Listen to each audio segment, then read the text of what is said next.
Bonjour, je suis Mathilde Juan, conseillère agréée en fleurs de bac et de formation universitaire scientifique. Et dans cette vidéo, je vais partager avec vous l'effet des fleurs de bac et des thérapies florales dans le traitement des patients diabétiques. Je m'appuie pour ça sur une étude clinique qui a été menée en milieu hospitalier par un groupe de médecins et de chercheurs cubains. Alors, le responsable de cette étude, c'était le docteur Alexis Lima Suarez à l'hôpital de Matanzas, qui est une ville dans le nord du pays à Cuba. Donc en fait, ils ont observé les effets de la thérapie florale sur des patients diabétiques pendant toute une année, c'était en 2003. Leur intention, c'était d'améliorer la qualité de vie des patients diabétiques et pourquoi pas réduire les quantités de médicaments nécessaires pour équilibrer le diabète, puisque à Cuba, ils sont vraiment dans une logique d'économie financière autour du système de santé. Et vous allez voir notamment que non seulement les fleurs de bac ont amélioré les variables physiologiques typiques du diabète, comme par exemple la glycémie, la glycosurie, mais en plus, grâce à ce traitement-là, les chercheurs, les médecins ont été en mesure de réduire les doses quotidiennes de médicaments dans des proportions vraiment étonnantes. Et c'est dans cette vidéo que je vais vous détailler tout cela. Alors comment ça s'est passé ? Donc j'ai récapitulé tout ça dans cette fiche-là. En fait, ils ont suivi 50 patients exactement, diabétiques de type 1 et 2. Alors si vous n'êtes pas très au fait de ces classifications, le diabète de type 1, c'est le diabète insulinodépendant. C'est-à-dire que les patients ont besoin de s'injecter de l'insuline parce que le pancréas ne fonctionne plus du tout. C'est la forme la plus sévère de la maladie.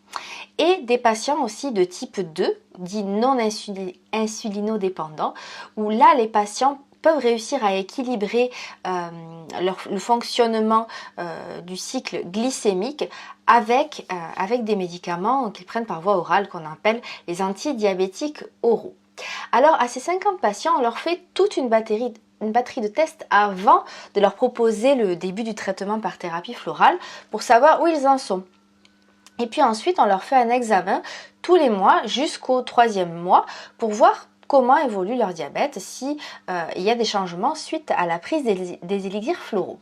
Donc le traitement en lui-même, en fait, il consiste à préparer un mélange de dilution de différentes fleurs de bac et autres élixirs argentins, élixirs californiens. Mais ces fleurs, elles ne sont pas choisies de façon unique pour tout le monde. C'est vraiment en fonction de l'état émotionnel que va exprimer le malade.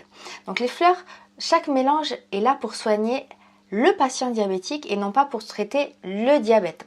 C'est vraiment ce qui est fondamental à comprendre dans les thérapies florales. Il n'y a pas une fleur pour une maladie ou un mélange de fleurs pour un faisceau de symptômes. On soigne vraiment le malade dans son individualité, dans son unicité plutôt que la maladie.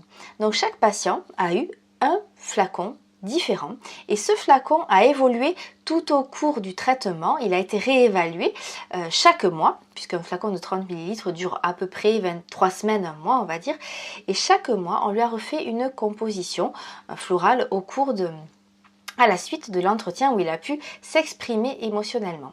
Donc on n'a pas du tout arrêté les médicaments à ce moment-là, c'était pas l'idée. L'idée c'était vraiment de trouver une complémentarité entre les élixirs floraux et le traitement conventionnel. Alors je vais quand même vous donner les fleurs de bac qui ont été le plus souvent données. Alors je vous mets en garde, c'est absolument pas, je suis pas en train de vous donner la formule magique anti-diabète, c'est pas ça du tout. Mais si vous vous intéressez aux fleurs de bac, peut-être que vous avez envie de savoir quelles ont été les fleurs associées aux états émotionnels les plus souvent identifiés parmi ces patients. Donc il y avait chicory, holly, le hou, cherry plum, le prunus, et Crab Apple, le pommier sauvage. Et en complément, je dois vous dire aussi qu'on a donné du rescue, voilà le rescue, le mélange de 5 fleurs de bac, à ces patients quand ils avaient une hypoglycémie, donc vraiment un déséquilibre. L'hypoglycémie, c'est vraiment un déséquilibre très fort du diabète qui peut être vraiment dangereux pour la personne qui le vit. Et dans ces cas-là, au premier symptôme, on leur a demandé de prendre du rescue.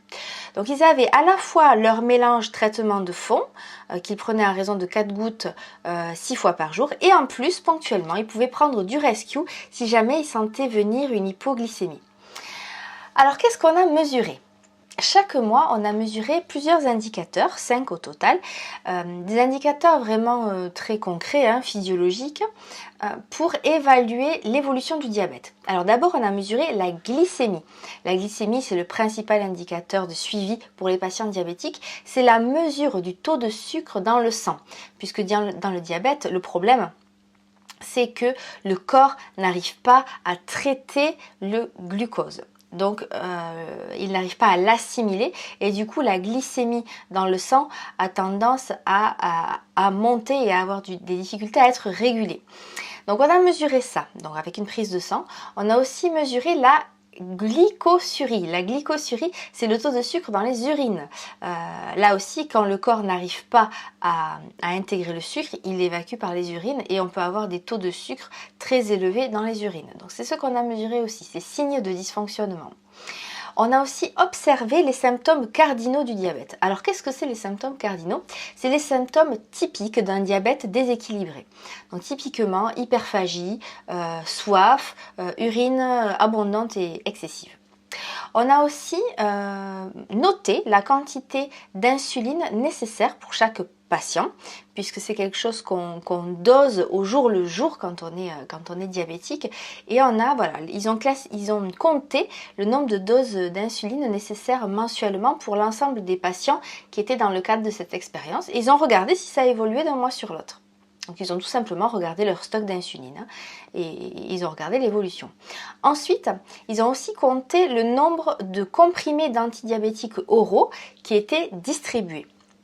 Donc ça nous fait 5 paramètres, la glycémie, la glycosurie, l'évolution des symptômes cardinaux, la quantité d'insuline et la quantité d'antidiabétiques oraux. Et donc ils ont obtenu tout un faisceau de résultats. J'ai l'étude originale sous les yeux, il y a des tableaux de partout, des graphiques, etc. Je ne vais pas tout vous présenter aujourd'hui, j'ai simplement extrait les résultats les plus intéressants et je les ai récapitulés sur ces deux graphiques que je vais aussi vous montrer là. Donc en fait, le résultat le plus intéressant, c'est un indicateur global d'état général qui reprend les 5 critères mesurés. Donc la glycémie, la glucosurie, etc. Donc cet état-là, c'est une combinaison de ces 5 critères et ils ont défini 3 grands niveaux. Le niveau optimal. Optimal, c'était vraiment quand il y avait des évolutions significatives, une amélioration du taux de glycémie vraiment très, très probante, une diminution des quantités, voire une suppression des besoins en antidiabétiques oraux, c'est arrivé. Et une amélioration, une disparition des symptômes cardinaux. Il y avait aussi l'état amélioration, qui est une amélioration plus partielle, avec simplement une diminution des besoins en médicaments et une stabilisation de la glycémie. Et puis un troisième état, c'était aucun effet. Donc qu'est-ce qui s'est passé? On le voit très bien sur ce graphique, c'est qu'en fait, au bout de 3 mois, 94% des patients connaissent une amélioration de leur état général, c'est-à-dire qu'ils sont dans les zones bleues et vertes. Le bleu, c'est l'amélioration et le vert, c'est l'optimal. Donc vraiment le meilleur qu'on puisse espérer pour des patients diabétiques. Donc 94% des patients avaient connu cette amélioration-là de l'état général. Donc vraiment une amélioration de la qualité de vie des patients, tout simplement. Donc quelque chose de vraiment intéressant dans le suivi et le confort des personnes diabétiques. La deuxième batterie de résultats que je voulais vous partager et qui me semble vraiment très très intéressante, c'est la possibilité de diminuer les traitements. C'est-à-dire que, je vous le montre aussi sur le graphique qui s'affiche ici, eh bien en fait les besoins en antidiabétiques oraux ont été diminués de 43%. 40%. Donc les antidiabétiques oraux, c'est le traitement pour les personnes qui sont non insulinodépendantes. Il y a plusieurs classes, il y a plusieurs façons d'équilibrer le diabète par cette voie-là. Mais de façon globale, on a observé une diminution de 43% de la quantité de comprimés distribués. On voit que ça diminue graduellement d'un mois sur l'autre jusqu'à se stabiliser au bout du 3e mois. Et c'est intéressant aussi de remarquer, le diabète, c'est une maladie chronique, donc il faut quand même un certain temps pour que les fleurs de Bach agissent. Si vous avez lu les résultats d'autres études sur des maladies plus aiguës, comme par exemple l'effet de Crabapple sur les abcès dentaires, donc tout ce qui est inflammatoire, quelque chose de beaucoup plus aigu, ponctuel, eh bien on observe des effets plus rapidement, après quelques heures, voire après quelques jours. Là, pour le diabète, on est dans quelque chose d'installé, une maladie chronique, et il faut plus de temps pour que vraiment les fleurs fassent tout leur effet. Donc voilà, ça c'est pour les antidiabétiques oraux, mais on a aussi observé une diminution des niveaux d'insuline. Donc ça concernait seulement 10% des patients qui avaient été suivis dans le cadre de cette étude. Mais on a observé aussi une diminution très conséquente de 40%, je vous le montre aussi, des besoins en insuline. Voilà, les stocks d'insuline étaient préservés à 40%, on va dire. Donc ça, tout ça est vraiment très intéressant, aussi bien en termes de confort de vie du patient diabétique que en termes d'économie de santé publique. Alors nos amis cubains, ils ont fait le calcul parce que c'était ça qui motivait aussi leur démarche. À Cuba, il y a un niveau de santé exceptionnel. Il y a le meilleur taux de médecins par habitant de toute la planète. Ils ont une formation universitaire de très très haut niveau et on vient de toute l'Amérique latine pour se former chez eux. Ils ont un problème, c'est qu'ils n'ont pas suffisamment de devises pour acheter des médicaments de pointe en masse, on va dire. Donc leur principal souci, c'est de faire des économies de santé publique sur les traitements médicamenteux. Ce qui a vraiment motivé cette étude-là. Et on voit qu'ils y sont arrivés et ils l'ont appliqué.